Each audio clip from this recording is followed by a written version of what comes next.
தினம்தோறும் விளக்கேற்ற நல்ல எண்ணெய், இதயம் நல்லெண்ணெய். நேர்களே வணக்கம். இது சாணக்யா. நீங்கள் பார்த்து கொண்டிருப்பது செவன் சென்ஸ். அரசியல் களமே சினிமா மயமாகி இருக்கிறதா என்ற கேள்விக்குறி வந்திருக்கிறது. சினிமா பிரபல்யம் வந்திருப்பதால் அதுவா என்ற கேள்வி இருக்கிறது. நட்சத்திர அந்தஸ்து மட்டுமல்ல, நட்சத்திர போக்கஸ் கிடைத்து மசாலா கலந்த அரசியலாக மாறி இருக்கிறது தமிழக அரசியல் களம். இதுல திரு விஜய் அவர்களுடைய என்ட்ரி கடந்த 2 வருடங்களாக தமிழக அரசியல் மீது பெரும் எதிர்பார்ப்பை ஏற்படுத்தி தேர்தலையே புரட்டி போட்டு அவர் ஆட்சியை பிடித்திருக்கக்கூடிய நிலைமையில் அடுத்ததாக பல விஷயங்கள், நகர்வுகள் நடந்து வருகிறது. திரு விஜய் அவர்களுக்கு, முதல்வர் விஜய் அவர்களுக்கு சினிமா களத்தில் சீனியர்களாக இருக்கக்கூடிய திரு ரஜினிகாந்த், திரு கமல்ஹாசன் அவர்களுடைய பேட்டிகள் பரபரப்பை ஏற்படுத்தியிருக்கின்றன. அதிமுக திமுக என்ற ஜாம்பவான்கள் சேர்ந்து செயல்பட இருப்பதாக வந்த பூகம்பம் ஒரு புறம் புயலை கிளப்ப, மறுபக்கம் இவர்கள் இருவரும் அடுத்தடுத்து கொடுத்த பேட்டிகள் புதிய பூகம்பத்தை கிளப்பியிருக்கிறது. என்னதான் பின்கதை, ரீல் டு ரியல், எல்லாமே பார்க்கலாம். நமது ஆசிரியர் நம்மோடு இணைய வழியாக இணைந்திருக்கிறார். வணக்கம் சார். வணக்கம்மா. ஃபர்ஸ்ட் செவன் சென்ஸ்ல முதல் விஷயமாக கேட்க இருப்பது, இன்னைக்கு திரு ரஜினிகாந்த் அவர்கள், சூப்பர் ஸ்டார் அவர்கள் பேட்டி கொடுத்தார். அதுல அவர் அந்த பிரஸ் மீட்டோட காசே என்ன அப்படின்னா, அதிமுக திமுக கூட்டணி அமைவதற்கு அவர் மத்தியஸ்தம் ஆர் முயற்சி செய்தாரா என்பதற்கு ஒரு ரூமர் பெயர்ந்து அதற்கு அவர் முற்றுப்புள்ளி வைத்து மறுத்தார். அதற்கு முயற்சித்தாரா ரஜினி அப்படின்ற கேள்வி உங்கள் முன்னால் வைக்க. ரொம்ப இயல்புல நம்ம புரிந்து கொள்ள வேண்டியது, முதல்ல இந்த செய்தியாளர் சந்திப்பு தேவையா அப்படிங்கிற ஒரு கேள்வி. ரொம்ப ஆச்சரியமா நிறைய சர்ச்சைகள் வந்த போது, நிறைய கேள்விகள், நிறைய விமர்சனங்கள், நிறைய கடும் கண்டனங்கள்லாம் வந்த போது அதை பற்றி எதுவுமே பேசாத, அதை புறக்கணித்து சென்ற, அதை ரொம்ப அற்புதமாக கடந்து சென்ற சூப்பர் ஸ்டார் ரஜினிகாந்த் அவர்கள் எதனால இப்படி ஒரு பேட்டி கொடுக்கப்படுவதை விரும்பினார் அப்படின்னு தெரியல. திரு ரஜினிகாந்த் அவர்கள் இன்னைக்கு செய்தியாளர் சந்திப்புல அவருடைய வீட்டுல வச்சு நடத்துனதுல சொல்றார் ரொம்ப தெளிவா, நான் திரு விஜய் அவர்கள் முதலமைச்சரா பதவியேற்ற நாள்ல இருந்து செய்தியாளர் சந்திக்க விரும்பினேன். நான் சென்னை ஏர்போர்ட்ல பார்த்தேன், பெங்களூர் ஏர்போர்ட்ல பார்த்தேன், இருக்காங்களான்னு கேட்டேன், இல்லைன்னாங்கன்னு நான் I was continuously trying to give an interview அப்படின்னு ஒரு பிரஸ் மீட் அப்படின்னு சொல்றாரு. அது ஏன் கொடுக்க விரும்பினார் அப்படின்னு தெரியல. இடையில யாரோ ஒருத்தவங்க ஒரே ஒரு செல்போனை வச்சுக்கிட்டு கேட்டு கேள்வி கேட்டாங்க. நான் அப்படியே சிரிச்சுட்டே போயிட்டேன். அது வைரலா போய் நான் ஏதோ திரு விஜய் அவர்களுக்கு வாழ்த்து சொல்லல அப்படிங்கிற மாதிரி போயிருச்சுங்கிற சொன்னார்.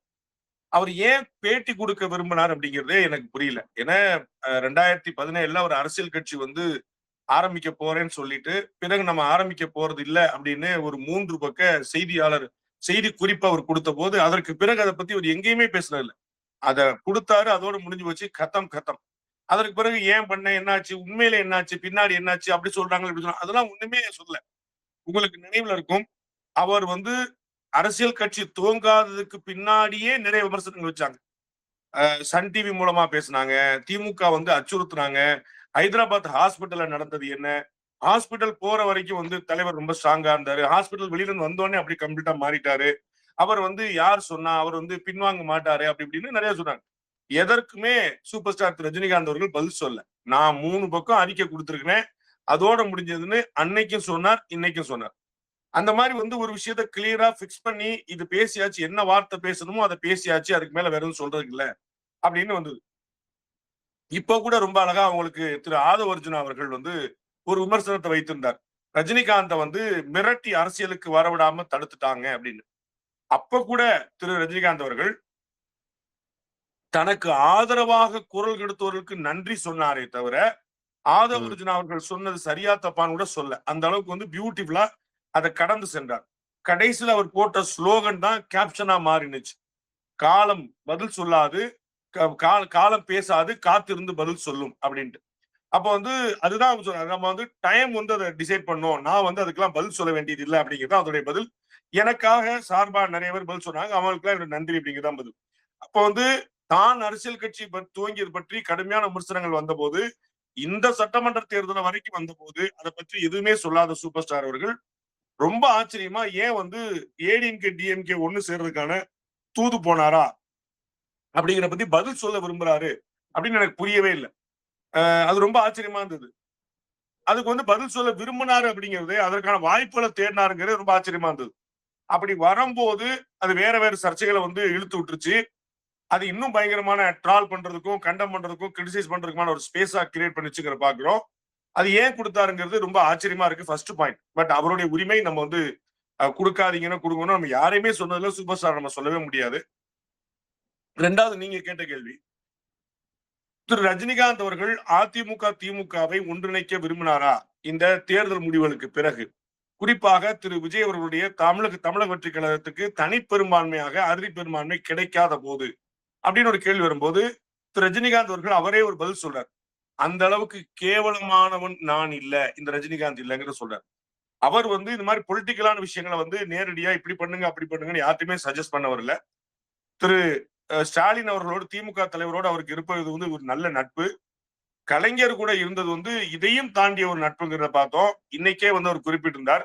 2006ல திரு கலைஞர் அவர்கள் வந்து ஆட்சி அமைத்த பிறகு, அப்ப 96ல நினைக்கிறேன். ஆட்சி அமைத்த பிறகு ஒரு 15 நாள் வெளியில இருந்த இவருடைய வாய்ஸுக்கு பிறகு, இவர் கொடுத்த வாய்ஸுக்கு பிறகு அது ஒரு முக்கியமான ரீசனா இருந்ததுன்னு இன்னைக்கு வரைக்கும் எல்லாரும் சொல்லுவாங்க. 1996ல திமுக வென்றதற்கு, அதிமுக படுதோல்வி அடைந்ததற்கு பல காரணங்கள்.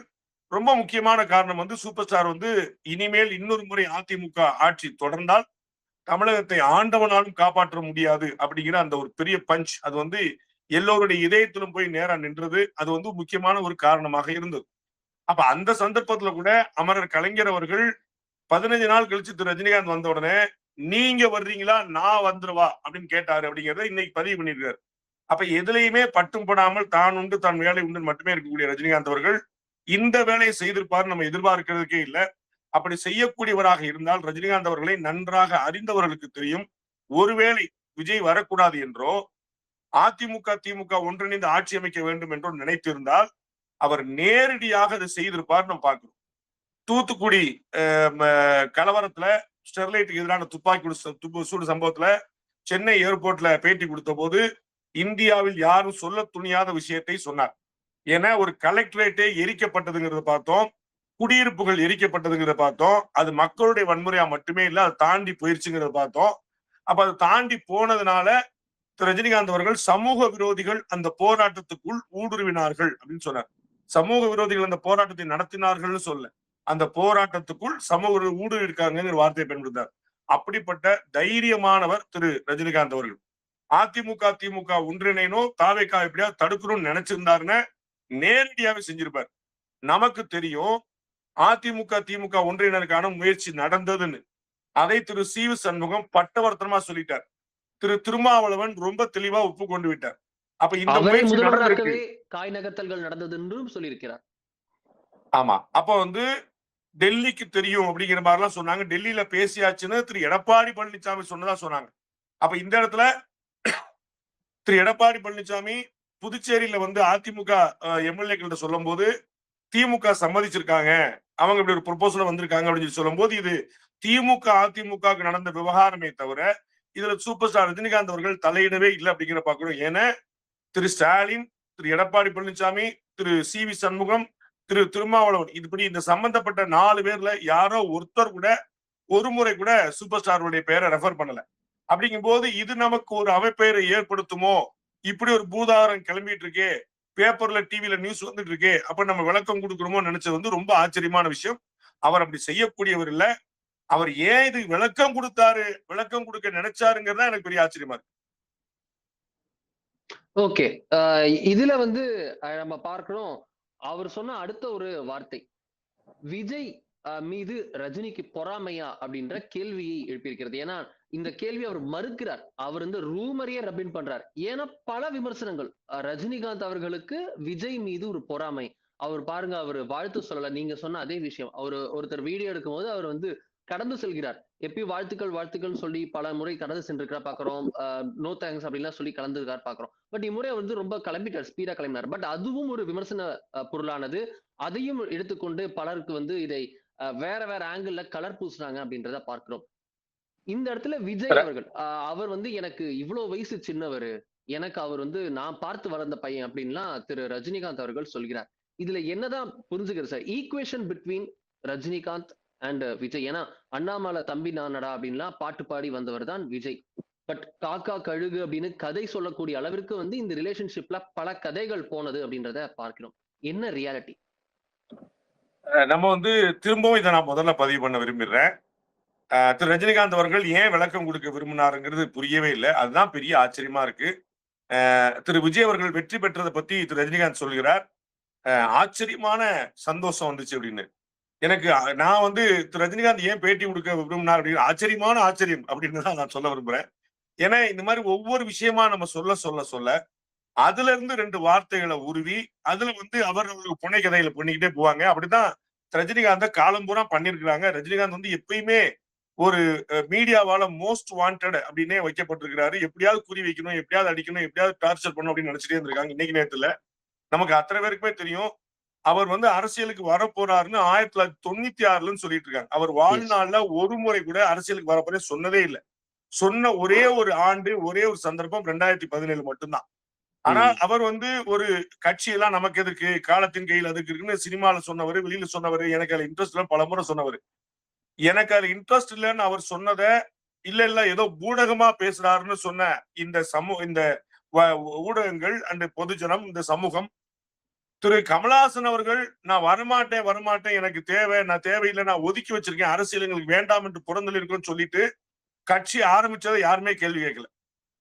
அதையும் எப்படி மாத்துறாங்க பாத்தீங்களா? ரஜினி கட்சி ஆரம்பிக்க போறேன்னு சொல்லிட்டு இருந்தாரு, அவர் ஆரம்பிக்கல. ஆரம்பிக்க மாட்டேன்னு சொல்லிட்டு இருந்தாரு, அவர் ஆரம்பிச்சிட்டாரு அப்படின்னு. இப்ப இந்த மாதிரிதான் இந்த வெறும் வாய் வந்து சும்மாவே மென்னுட்டு இருப்பாங்க. இதுல நாமளே 2 அவளையும் எடுத்து போட்டோம்னா ரொம்ப நல்லா மெல்லுவாங்கன்னு பாக்கணும். அப்படித்தான் திரு சூப்பர் ஸ்டார் ரஜினிகாந்த் அவர்கள் அவள் கொடுத்துட்டாரு அப்படின்னு நினைக்கிறேன். அவருக்கு வந்து திரு விஜய் மேல பொறாமை இருக்கும் அப்படின்னா திரு ரஜினிகாந்தையும் அவங்களுக்கு தெரியல, திரு விஜயும் அவங்களுக்கு தெரியலன்னு அர்த்தம். நம்ம எவ்வளவு பெரிய 2 பேருமே திரையுலகத்துல வந்தவங்க, 2 பேருமே திரையுலகத்துல உச்ச நட்சத்திரமா மாறினவங்க. பல பேர் இன்னைக்கு வந்து திரு விஜய் அவர்களை வந்து அவர் வந்து திரையுலகத்துல சூப்பர் ஸ்டாரா இருந்திருக்கிறாரு அப்படின்னு எல்லாருமே பதிவு பண்றாங்க. பல பேர் பதிவு பண்றாங்க. ஒரு உச்சமா இருந்தாருங்கிற பாக்குறோம். ஆனா எந்த கட்டத்திலயுமே யார் ஒருத்தர் திரையுலகத்தை பத்தி இல்ல, தரையுலகத்தை பத்தி தெரிஞ்சவங்க கூட ரஜினிக்கும் விஜய்க்கும் போட்டின்னு சொல்லவே மாட்டாங்க. ஏன் அப்படின்னா இது வந்து சமகாலத்தவர்களுக்கு மத்தியில தான் போட்டி இருக்கும். இது வரைக்கும் உலகத்துல யாராவது ஒருத்தர் ரஜினிகாந்துக்கும் எம்ஜிஆருக்கும் போட்டின்னு சொல்லியிருக்காங்களா? ரஜினிகாந்த் வந்து எம்ஜிஆர் முந்திட்டாரு, இல்லாட்டி எம்ஜிஆர் வந்து சூப்பர் ஸ்டாரு, ரஜினிகாந்த் என்ன ஆனாலும் வர முடியாதுன்னு சொல்லியிருக்காங்களா? எம்ஜிஆர் சொல்லும் போது சிவாஜி கொண்டு வருவாங்க, ரஜினியை சொல்லும் போது கமலை கொண்டு வருவாங்க, விஜய சொல்லும் போது அஜித்தை கொண்டு வருவாங்க, தனுஷ சொல்லும் போது சிம்பு கொண்டு வருவாங்க. இப்படித்தான் நம்ம வந்து அடுத்த கட்டத்துக்கு நடந்திருக்கிறோமே தவிர ரெண்டு பேரா தான் நம்ம வந்து பேசிருக்கோமே தவிர முந்தைய தலைமுறையும் அடுத்த தலைமுறையும் வந்து நம்ம பார்த்ததுல திரு சூப்பர் ஸ்டாரோட ரொம்ப தெளிவா சொல்றார். விஜய் வந்து அடுத்த தலைமுறைன்றார், நெக்ஸ்ட் ஜெனரேஷன். எனக்கும் தம்பிக்கும் 25 வயசு வித்தியாசம்ன்றார். 25 வயசு வித்தியாசங்கிறது கிட்டத்தட்ட அவங்களுடைய மகளுடைய வயசு. அந்த அந்த அந்த கேப் அவ்வளவு டிஃபரன்ஸ் பாத்துங்க. அப்போ வந்து 25 வயசு வித்தியாசம் இருக்கக்கூடிய ஒருத்தருடைய 2 ஜெனரேஷன் பின்னாடி இருக்கிறது கூட நீங்க ரொம்ப சரியா குறிப்பிட்டது போல அவருக்கு இளைய தளபதினு முதல்ல பேர் வைக்க ஆரம்பிச்சாங்க. உங்களுக்கு சினிமால ஞாபகம் இருக்கும். ஒண்ணு நீங்க சொன்ன போல வந்து அவர் ரஜினியுடைய ஃபேனா, ரஜினியுடைய அடையாளமா, ரஜினியுடைய ஃபேன் ஃபாலோயிங்ல அவர் படங்கள் ஆரம்பகால படங்கள் இருந்துங்கிற பாக்குறோம். அதுக்கப்புறம் டைட்டில் கார்டுல அவர் வந்து ஒரு நடிகருங்கிற தாண்டி நட்சத்திரமா வரும்போது அவரை இளைய தளபதினு கொடுத்திருந்தாங்கன்னு பாக்குறோம். இளைய தளபதினு கொடுத்தாங்களே, அப்ப தளபதி யாரு? அப்ப எல்லோருக்கும் தெரியும் தளபதினா அது ஒருத்தர் தான். அது வந்து சூப்பர் ஸ்டார் ரஜினிகாந்த் தான். அது அவருடைய பேரு படத்துல வந்ததுனால மட்டுமில்ல, மம்முட்டியோட நடிச்சதுனால மட்டுமில்ல, மணிரத்னம் இயக்குனால மட்டுமில்ல, இயல்புலேயே அவர் வந்து அந்த தளபதி அப்படிங்கிற அந்த பவர் வந்து கையில வச்சிருந்தார். அதுக்கு அடுத்த ஜெனரேஷனா ஒருத்தர் உருவாராருங்கனால அவரை இளைய தளபதின்றாங்க. உங்களுக்கு நினைவுல இருக்கும், திரு சிம்பு அவர்களை சின்ன வயசுல எப்படி சொன்னாங்க? லிட்டில் சூப்பர் ஸ்டார் அப்படின்னாங்க. Perfectly said, little super star. அப்ப என்ன அர்த்தம்? சிம்புவுக்கும் ரஜினிக்கும் போட்டின்னு சொல்லுவாங்களா? சிம்பு எவ்வளவு பிரமாதமான நடிகருங்கன்னு நம்ம பாத்துக்கிறோம். அப்ப அடுத்த தலைமுறையை சேர்ந்த ஒருவரையும் முந்தைய தலைமுறையை சேர்ந்த ஒருத்தரையும் தியாகராஜ பாகவதரும் அப்ப இப்ப எம்ஜிஆரும் வேற மாதிரி அப்படின்னு சொல்லி சொன்னா, தியாகராஜ பாகவதர் அவருடைய காலத்துல சூப்பர் ஸ்டார். 3 தீபாவளிக்கு அவருடைய படங்கள் ஓடிச்சு. 3 தீபாவளிக்கு தொடர்ந்து ஒரே படம் 3 தீபாவளி தாண்டி ஓடுது. அந்த மாதிரி கலைவாணர் இருந்தாங்க. அந்த மாதிரி பெரிய தாமா. அது ஒரு காலம். பிறகு எம்ஜிஆர் சிவாஜி காலம், பிறகு ரஜினி கமல் காலம், பிறகு அஜித் விஜய் காலம். இப்படி லேயரா வந்திருக்கும் போது விஜய் மீது ரஜினிக்கு பொறாமை என்று சொல்வது அவர்களுக்கு விஜயையும் தெரியவில்லை, ரஜினியும் தெரியவில்லை என்று. சூப்பர் ஸ்டார் கூட கொஞ்சம் ஒரு பேசி பழகி பாக்குறதுக்கான ரொம்ப ஒரு அணில் போல ஒரு சின்ன ஒரு பாக்கியம் எனக்கு கிடைச்சிருக்கு. அதுல வந்து அவர் எவ்வளவு பெருசா அப்ரிஷியேட் பண்ணுவாரு ஒவ்வொருத்தரையும் அந்த அளவுக்கு ஒரு பெருசா அப்ரிஷியேட் பண்ணக்கூடியவருங்கிறத நம்ம பார்த்திருக்கிறோம். ஒருத்தர் 2 பேர்ல வாலண்டியரா நிறைய சினிமா பார்த்து கதைகளை, இயக்குனர்களை, மற்றவர்களை, பெரியவர்களை எல்லாருமே பார்த்திருக்கோம். ஒரு நல்ல பண்பு கொண்டவர். நீங்க பொறாமைங்கிற வார்த்தையை நம்ம சொல்றோம் இல்லையா? அவருக்கு ஒரே ஒரு ஒரு பாயிண்ட்ல பதில் தெரியும். ஒருத்தர் வெற்றி பெறும்போது அவர் கூட 1000 பேர் இருப்பாங்க. ஒருத்தர் தோல்வி அடையும் போது அவர் கூட யார் இருக்காருங்கிறது தான் முக்கியமான கேள்வி. அதுதான் ஒரு பண்பட்ட மனிதருக்கு ஒரு அடையாளம். திரு ஸ்டாலின் அவர்கள் ஆட்சியில இருந்தபோது அந்த மேடையில பேசி அது பயங்கரமா கலாச்சி துரைமுருகன் விஷயங்கள்லாம் போய் துரைமுருகன் கவுண்டர் கொடுத்து அது எவ்வளவு சர்ச்சையாச்சுன்னு பார்த்தா அந்த மாதிரி நேரடியா மனசுல பட்டதை பேசக்கூடியவர். ஆனால் ஆட்சியில் இருக்கும்போது பேசக்கூடியவன் அல்ல ரஜினி. நீங்கள் வெற்றி வாய்ப்பை இழந்திருக்கிறீர்கள், நீங்கள் தனியாகவே தோற்றுவிட்டீர்கள் போது அது ஒரு ஷாக். அது உங்களுக்கு தெரியும். திரு ஸ்டாலின் அவர்கள் தோற்றது அவருடைய கட்சிக்காரர்கள் மட்டுமே இல்ல, ஒட்டுமொத்த தமிழ்நாட்டுக்குமே ஒரு ஷாக். குளத்தூர்ல ஸ்டாலின் தோத்துட்டாரா? ஒரு ரவுண்ட் நம்ம லைவ்ல பண்ணிட்டு இருந்தோம், உங்களுக்கு தெரியும். ஒரு ரவுண்ட் பின்னாடி போன போது நம்மளே சொன்னோம் அடுத்த ரவுண்ட்ல வந்துருவாருப்பா, மோடிக்கு அப்படிதான் ஆச்சு, நம்மளே நம்பினோம். அப்ப வந்து எல்லோருமே ஸ்டாலின் தோற்பாருன்னு எதிர்பார்க்கல. அப்ப அவர் தோற்றது ஒரு அதிர்ச்சி. அப்ப ஒரு டஃப் டைம்ல நான் கூட நிற்கிறேன் அப்படிங்கிறது பெருந்தன்மைக்கு சொந்தக்காரரா சூப்பர் ஸ்டார் ரஜினிகாந்த் அவர்கள் இருந்திருக்காரு. அப்படிப்பட்ட மனது, இருதயம், மனசு இருக்கிறவர்கள் இன்னொருவரை பார்த்து பொறாமைப்படுவாரான்னு யோசிக்கணும். ரொம்ப தெளிவா அவர் பதிவு பண்றார். திரு விஜய் மீது பெரிய எதிர்பார்ப்பு இருக்குது. அவருடைய தொண்டர்கள், ரசிகர்கள் பொறுப்போடு நடந்து நீங்க ஏதாவது செஞ்சா அது உங்களுடைய தலைவருக்கு, நம்முடைய முதலமைச்சருக்கு கெட்ட பேர் வந்துருங்கிறத கவனம் வச்சுக்கணும்.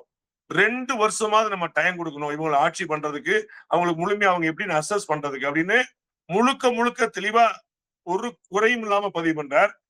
பெருந்தன்மையா பதிவு பண்றார். ஆச்சரியமாய் போச்சு அப்படின்னாரு, சந்தோஷமாய் போச்சுனாரு. அந்த மாதிரி ஒரு ஒரு சாதாரணமான ஒரு செயல்பாடு கொண்டவன் அல்ல நான் அப்படின்றாரு. அப்ப வந்து உங்களுக்கு தெரியும் பத்திரிகையாளர்லாம் இப்ப எப்படி கேட்கறாங்கன்னு தெரியும். ஒருத்தர் கிடைச்சாரு ஒரு 2-3 கேள்வி கேட்பாங்க, அப்புறம் வேற ஏதாவது கேள்வி கேளுங்க அப்படிம்பாரு. அதற்கு முன்னாடி சொல்லிருப்பாரு, ஏங்க பதில் சொன்னேங்க அப்படிம்பாரு. 3 பக்கம் சொன்னேங்க, நீங்க திரும்பி பாருங்க அப்படிம்பாரு. பின்னாடி திரு கமலஹாசன் அவர்களை பத்தி நம்ம பேச போறோம். அதுல தெரியும் அவங்களுக்கு கமலஹாசன் அவர்கள் சொல்லுவாரு, ஏங்க நான் தான் கொடுத்தேன் 6 கோரிக்கை, அது முதலமைச்சர் இருக்கு, அது எல்லா ஊடகங்களையும் வந்திருக்கு, அதை நீங்க படிச்சு பார்க்காம அதுல என்னங்க முக்கியமா இருக்குன்னு என்னைய கேட்டீங்க, படிச்சு பார்க்காம கேட்கலாமான்னு ஓங்கி அடிச்சார். அப்படி நம்முடைய சகோதரர்கள் இந்த மாதிரி போய் நின்று நிறைய வாயை புடுங்க ட்ரை பண்ணுவாங்கன்னு தெரிஞ்சுக்கிட்டு திரு சூப்பர் ஸ்டார் வந்து எதுக்கு பேட்டி கொடுக்க போனாருன்னு தெரியல. அவர் பொறாமைப்படுவார்னு இன்னொருத்தரால கற்பனை கூட பண்ண முடியாது. எஸ்.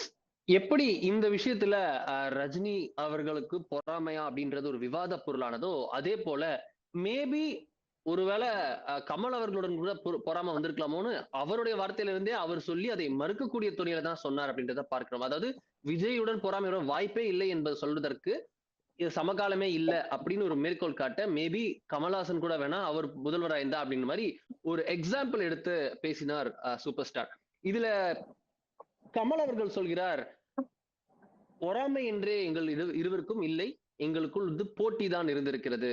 ஸ்போர்ட்ஸ்மேன்ஷிப்னா அது என்னன்றது ஸ்போர்ட்ஸ்ல பாக்குறதுல எங்க கிட்ட வந்து பாருங்க அப்படின்னு சொல்கிறார். இது என்ன, இது பதில் அப்படின்னு சொல்லணுமா, பதில் அடின்னு சொல்லணுமா, எப்படி புரிஞ்சுக்க?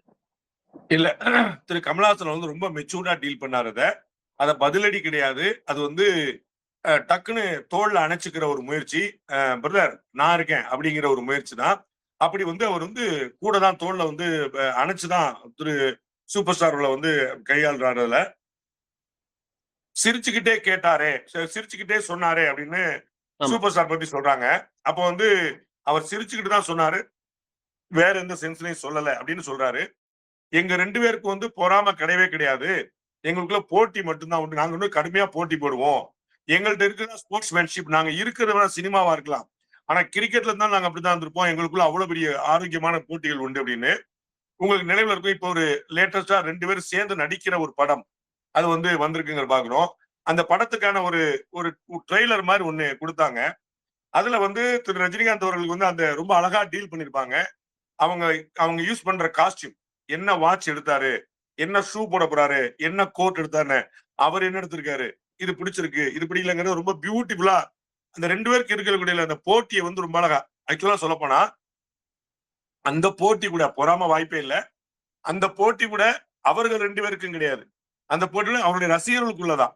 அப்ப அந்த ரசிகர்களுடைய அந்த போட்டி மனப்பான்மைக்கு ஒரு தீனி கொடுக்கிற ஒரு முயற்சியா அதை அவங்க வந்து ஃபியூல் பண்ணாங்க அப்படிங்கிறத நம்ம பார்க்கிறோம். அதை மறுக்கிறதுக்கு இல்ல. சோ வந்து அதுல வந்து கடைசியில வந்து போயிட்டு வரும்போது ஆமா ஹீரோ யாரு அப்படின்னு கமல் கேட்பாரு. அப்ப ரஜினிகாந்த் சொல்லுவாரு, கேக்குறாங்கல்ல சொல்லுங்க ஜி ஹீரோ யார் அப்படிம்பாரு. அப்ப வந்து அந்த அந்த சென்ஸ் தான்.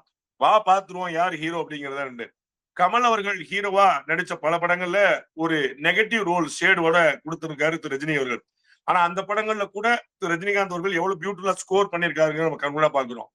திரு ரஜினிகாந்த் அவர்கள் பேட்டியில சொல்லும் போது ரொம்ப தெளிவா பதிவு பண்றார். திரு விஜய் வந்து ரொம்ப சின்ன குழந்தையில இருந்து அவரை நான் பார்த்திருக்கேன். 25 வயசு வித்தியாசம் எனக்கும் அவருக்கும். எனக்கு போய் அவருக்கு அவர் மேல எப்படி பொறாம இருக்கும், அது வந்து வாய்ப்பே கிடையாது. ஒருவேளை அப்படி வந்து ஒரு பொறாமன்னு ஒண்ணு இருக்குன்னா அது வந்து நண்பர் கமலஹாசன் முதலமைச்சர் ஆயிருந்தா இருந்தாலும் இருந்திருக்குமோ என்னவோ. அப்படி ஒரு நாள் இருக்காது. எங்களுக்குள்ள போட்டி உண்டு, பொறாம கிடையாது. இவ்வளவு சொல்லிட்டு அடுத்து வழக்கமா அவருடைய பஞ்ச் ஒண்ணு சொல்றாரு. கிடைக்கிறது கிடைக்காம இருக்காது, கிடைக்காம இருக்க எவ்வளவு பண்ணாலும் கிடைக்காது அப்படின்னு சொல்றாரு. அப்ப வந்து திரு கமலஹாசன் அவர்கள் வந்திருந்தாருன்னா ஓகே, அப்ப நம்மளும் ஏதாவது ட்ரை பண்ணலாம் அப்படின்னு ஒரு போட்டி மனப்பான்மை வந்திருக்குமே தவிர அவர் மீது கூட பொறாமை வராதுங்கிற தெளிவா சொல்லியிருக்காரு. உங்களுக்கு தெரியும், ராஜ் கமல் பிலிமுக்கு திரு ரஜினிகாந்த் அவர்கள் படம் பண்ணி தரார்.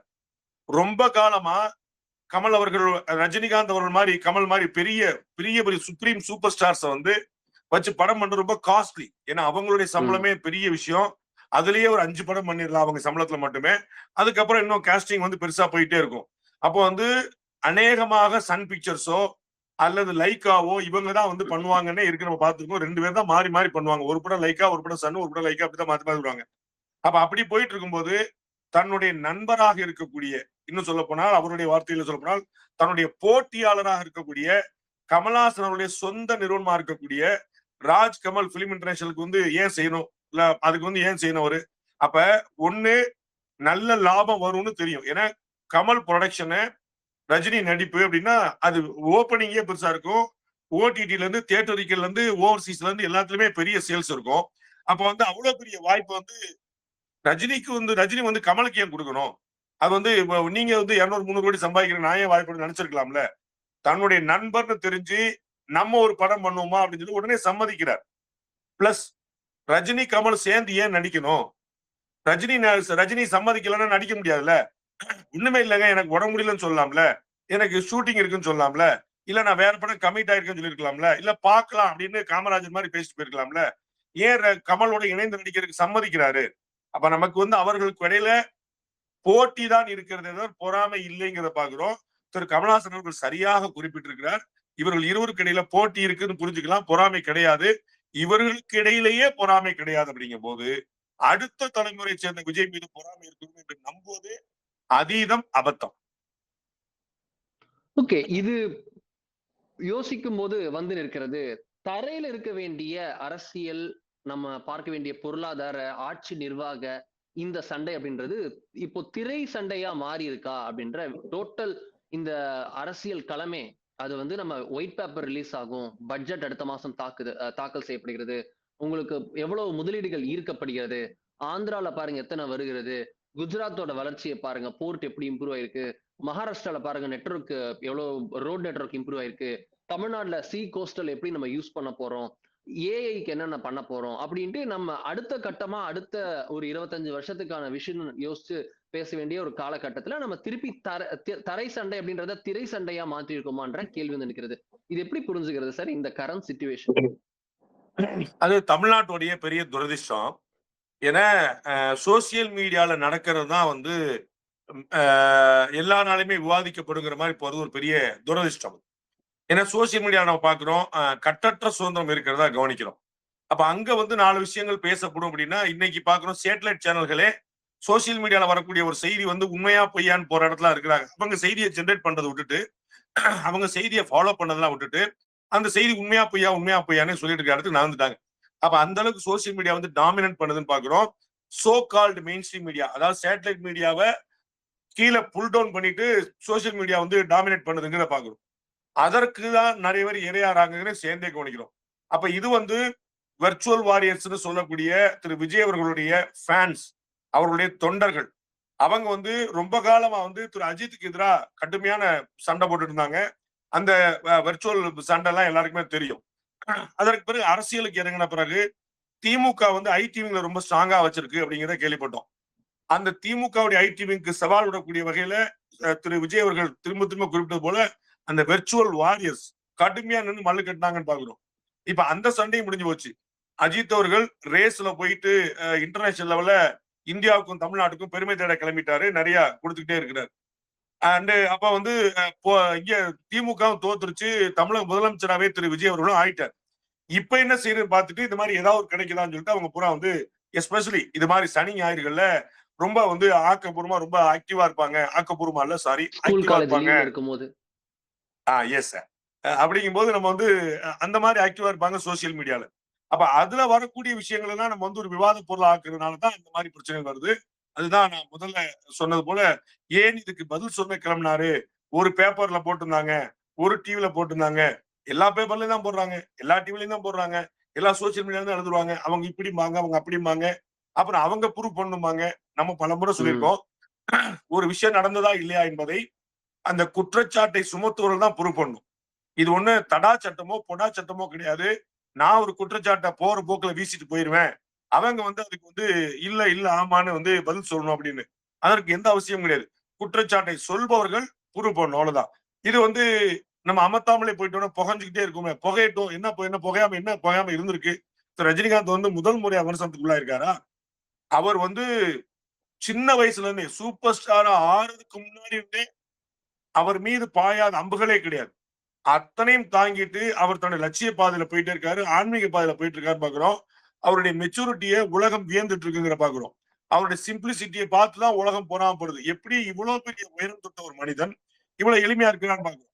அப்ப சமூக வலைதளங்கள்ல போயிட்டு இருக்கக்கூடிய விஷயங்கள்லாம் நம்ம யோசிக்க முடியல. இதுவுமே கூட தரையில நடக்க வேண்டிய பிரச்சனை திரையில நடந்திருக்கும்னு யோசிக்க முடியல. திரையில நடந்திருந்த பிரச்சனை சின்ன திரையிலும் இல்ல குட்டி திரையில நடந்துட்டு இருக்குன்னு புரிஞ்சுக்கிறேன் அவ்வளவுதான்.